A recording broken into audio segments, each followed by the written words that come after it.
안녕하세요. 꼬마 빌딩에 관심이 많으신 분들에게 최신 정보 및 제대로 된 기준을 제시하여 똑똑한 건물주로 만들어드리는 빌딩 가이드입니다. 국세청이 상속 증여된 꼬마 빌딩, 건축물이 없는 대지를 대상으로 감정평가를 하겠다고 합니다.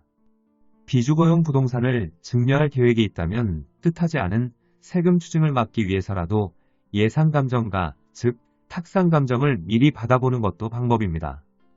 국세청은 지난 1월 상속 증여된 비주거용 부동산과 지목이 대지로서 지상에 건축물이 없는 토지를 대상으로 신고가액이 시가와 차이가 큰 경우 둘 이상의 감정기관에 감정평가를 의뢰하는 감정평가 사업을 시행하겠다고 밝혔습니다.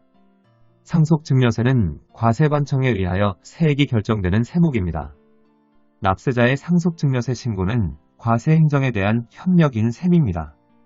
과세관청이 세액 결정 과정에서 감정평가를 진행하고 제3평가심의위원회가 감정가액을 시가로 인정하기로 결정하면 납세자는 당초 신고한 가액과의 차이에 대한 상속증여세를 더 부담해야 합니다.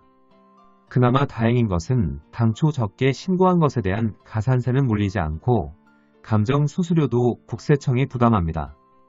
아파트, 오피스텔 등은 유사한 물건이 많고 비교적 빈번하게 거래되고 있어 시가를 확인하기 쉬운 편입니다. 반면에 비주거용 부동산, 특히 꼬마 빌딩이라고 불리는 소형 건물은 물건 고유의 개별적 특성이 강해서 이와 비교할 유사한 물건이 거의 없고 거래도 많지 않기 때문에 적정한 값어치를 매기기가 어렵습니다. 이에 차선책으로 토지의 개별 공시지가에 건물 가격을 더하는 방식으로 평가하는 경우가 많았습니다. 그런데 토지의 공시지가 현실화율이 50에서 60%대에 머물러 있다 보니 다른 유형의 부동산에 비해서 상대적으로 저평가되고 결과적으로 세부담이 적어 형평에 맞지 않는다는 문제가 지적되어 왔습니다. 이번에 발표한 국세청의 감정평가 사업은 부동산 보유자 간 과세 형평을 제고하는 데 기여할 것으로 기대됩니다. 모든 비주거용 부동산이 감정평가 대상이 되는 것은 아닙니다. 일단 국세청은 상속 증여된 비주거용 부동산으로서 시가와 신고가액의 차이가 큰 경우를 대상으로 한다고 밝혔습니다. 또 고가라고 해서 다 감정평가 대상이 되는 것은 아니라고 합니다. 차이가 얼마나 나야 감정평가 대상이 되는지는 조세 회피에 악용될 우려가 있다면서 공개하지 않았습니다. 기준이 명확하지 않다 보니 증여를 계획하고 있는 경우 기준 시가로 신고해도 되는지 감정평가를 해야 하는지 혼란이 가중되고 있습니다.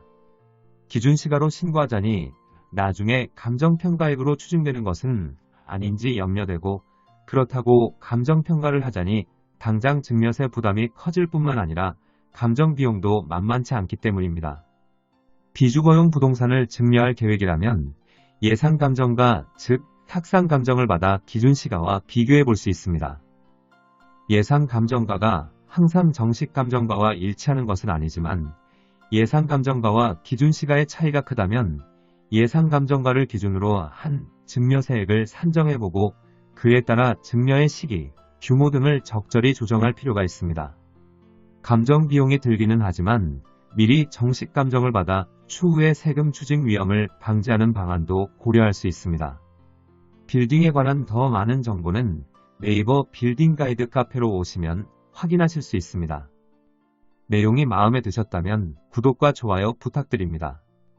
더 좋은 내용으로 찾아오겠습니다. 감사합니다.